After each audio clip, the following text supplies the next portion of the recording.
What is up, guys? Killerkev today, back with a brand new episode of my top 5 picks for this week on Skyrim. Hopefully guys are having a great week. Hopefully you have been enjoying the content that's coming out on the channel as well. Been putting a lot of time and effort in those videos, so obviously if you are, let me know in this video and I will carry on doing so, aka the top 5 brand new mods for the week. Love doing that series, but as again, it is a little bit time consuming.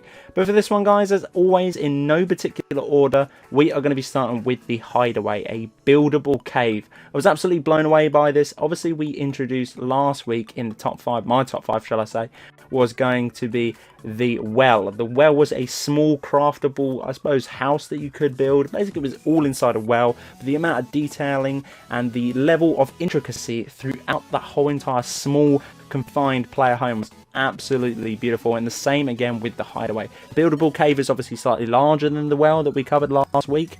If you haven't checked that one out, go and check that one out. Obviously, we did a full mod showcase review on this one if you want to check out all the ins and outs of this particular one yesterday as well. But no, really did enjoy the Hideaway. I thought it was really nice. There was loads of things that you could add as well. And for something that is kind of really nothing there once you get there, and then obviously to build up to the final level with your, I suppose, own two hands, it takes time to build as well. It's really quite deserving and gratifying. Uruk-Hai armor and weapons. This was absolutely awesome. This is obviously a whole set of armors and weapons inspired from the Orc Legion off of Lord of the Rings. It was absolutely crazy, this mod. The amount of detailing is really finesse.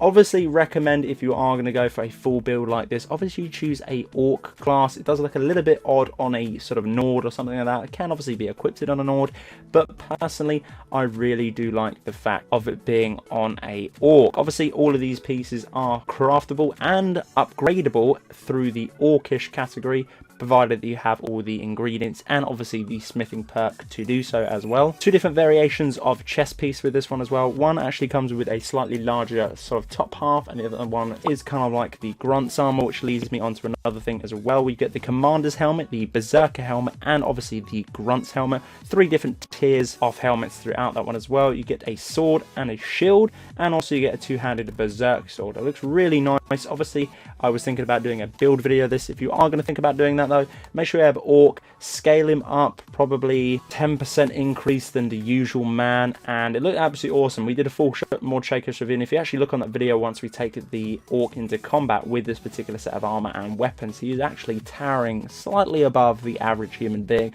which obviously makes him look really goddamn threatening. But no, I really did enjoy this one. It's absolutely clean, and we're playing a ton of it this week. And for our next spot is going to be awesome potions. I really did enjoy this one. I was a little bit caught off guard. I was actually using this one in one of the top 5 brand new mods to come out this week, and it has actually come out this week.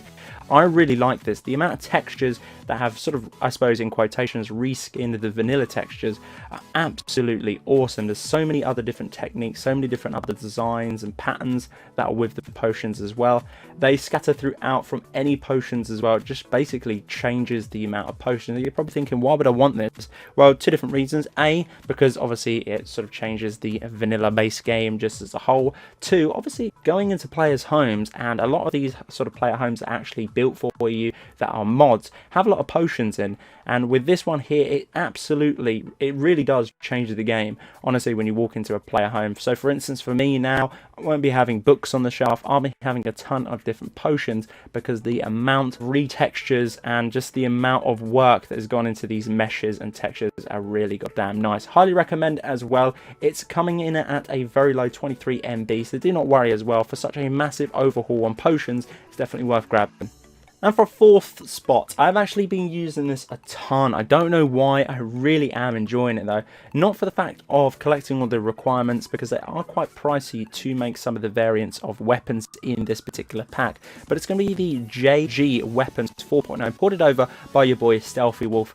Really goddamn nice. I actually included this in one of the top 5s, and I fell in love with it. If you actually look on screen now, the amount of variations of weapons that you do get with this particular mod, it is really nice. I would love to pair this with something like the Terra Armor collection, which has actually just come back on the Bethesda.net website this week as well, which is really good, because a lot of people were concerned that it was taken down for some odd reason.